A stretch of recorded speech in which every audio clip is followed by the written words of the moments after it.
On démarre tout de suite avec la revue sectorielle Éducation-Formation lancée ce matin par le Premier ministre Robert Beukri-Mambé au cœur des débats. Je rappelle un bilan des perspectives pour bâtir une école ivoirienne de qualité. Pendant 48 heures, les acteurs du secteur vont affiner leur stratégie, nous rapporte Franck Quadio.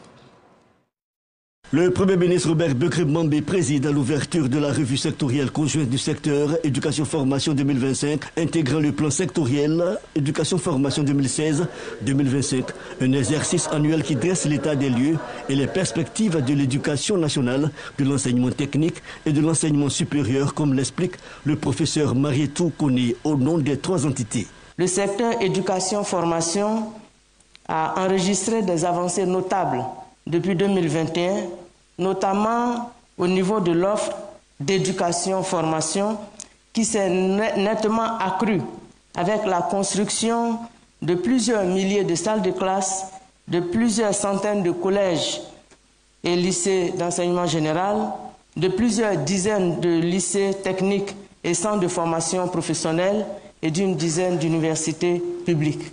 Toutefois, en dépit de ces efforts, l'insuffisance des ressources de fonctionnement, le déficit en équipement adéquat constituent des freins majeurs à l'atteinte de nos objectifs. C'est pourquoi la présente revue sectorielle devra, au-delà du bilan des actions menées, faire toute la lumière sur les réalités du terrain afin de dégager ensemble des pistes concrètes d'amélioration.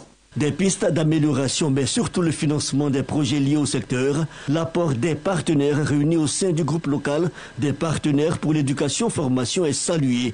Avec 114,9 milliards de francs CFA, il constitue plus de 6% du financement global et 43,7% des dépenses d'investissement. Le GPLE note avec satisfaction les efforts significatifs du gouvernement pour l'amélioration de l'accès à l'éducation de base, à travers notamment la construction d'un nombre important d'écoles primaires, de lycées et collèges de proximité. L'éducation nationale et l'alphabétisation, l'enseignement supérieur, la recherche scientifique, l'enseignement technique, la formation professionnelle et l'apprentissage, 3 secteurs clés dont la part dans le budget de l'État est estimée à 21,1%. Le chef du gouvernement relève les enjeux de cette revue sectorielle Éducation-Formation 2025. Les thèmes retenus cette année, c'est le financement des établissements thématiques qui se pose avec acuité à l'ensemble de nos structures publiques d'éducation et de formation et qui a un impact sur la qualité et l'efficacité de nos interventions.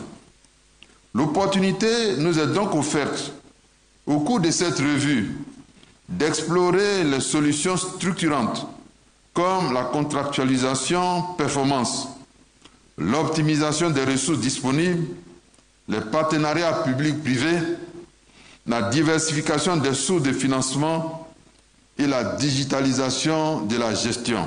Au Premier ministre de noter donc l'apport de mécanismes de suivi des performances dans un secteur aussi stratégique que l'éducation-formation. Ces réflexions autour de la revue sectorielle 2025 et du plan sectoriel éducation-formation 2016 à 2025 auront pour dénouement final la journée du mardi 15 juin.